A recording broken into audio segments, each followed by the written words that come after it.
I grew up poor in the housing projects of Brooklyn, New York. The word no has been said to me more than yes, but I never let that stop me from building the 5th largest food chain in the world. I'm now the 232nd richest person in the United States with a net worth of $2.9 billion.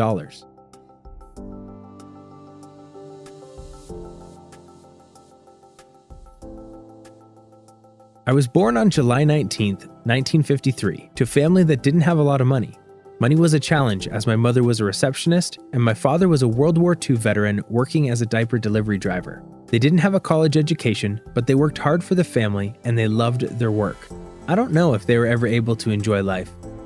When my father fractured his ankle while working, it brought us to our lowest point. Little money in our pockets, medical bills to pay, we lived by the day. It was difficult seeing hardworking people struggle for survival. I promised myself it wouldn't happen to anyone else. Most people worked their first job at 18. My first job was at 12 years old. I sold newspaper and worked in a local cafe. I guess you can say my childhood wasn't really much of a childhood except for playing sports. I wasn't a straight A student or most voted to succeed, but I was really good at American football. It was a way for me to escape my world and enjoy something I was good at. I worked hard and was awarded a football scholarship to Northern Michigan University, where I became the first person in my family to go to college. I always knew I wouldn't become a professional football player, but I did know I wanted to be educated. I worked hard for it and became the first person in my family to graduate from college. I worked various jobs and have always been determined to succeed at my goals.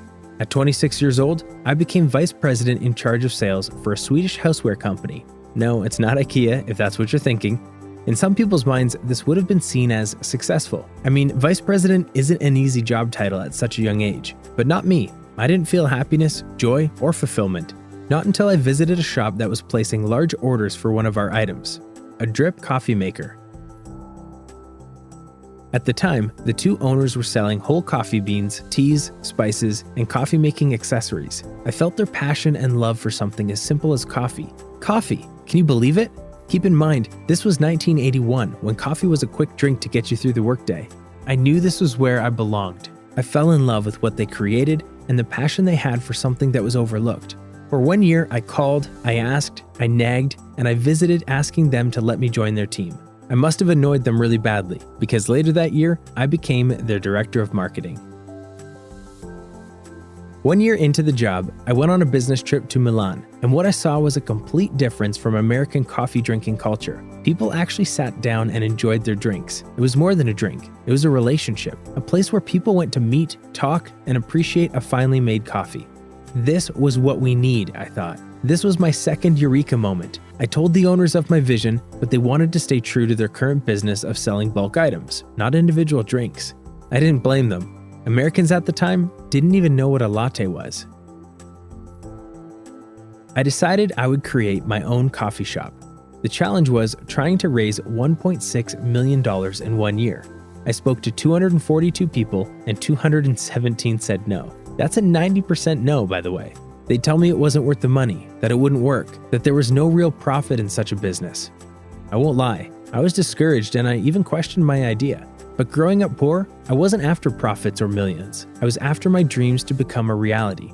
I didn't get my full 1.6 million, but I got what I needed to open my first shop, Il Giornale. I made many mistakes in that first store, but I learned very quickly and picked myself up until we were making annual sales of $500,000. I was one step closer to my goal, but something was still missing. Remember that shop I had to be part of and worked for? Well, soon after, the owners decided to sell their business. I had a deep relationship with that shop, and I just couldn't let it go. So in 1987, I bought their 6 stores for $3.8 million and combined my stores with their 6 and became the CEO of Starbucks Coffee. You heard it correctly. Starbucks was the first coffee shop I walked into, worked for, and eventually bought, although it wasn't the Starbucks you know today. Over the years, I managed to transform it into the drink shop I always imagined, that people said was dumb, a bad idea, wouldn't work. It's grown to be a place that is more than specialty coffee drinks, but a place to study, meet friends, and feel comfortable. There are now more than 26,736 Starbucks stores in more than 75 countries, employing over 300,000 people. But that's not where my successes lie. I found my success when I was finally able to give back to every Starbucks employee, or partners is what I call them, with stock options, free healthcare, dental care, retirement plans, adoption assistance, and paid college tuition for all of our partners. My father passed away before he could see what I've done, but I think he'd be proud to see Starbucks providing hardworking class people with benefits he wasn't able to enjoy or provide. No, I wasn't the original founder of Starbucks Coffee Company, but I had the goal to build a relationship between man and coffee, and I made it into the Starbucks you know today.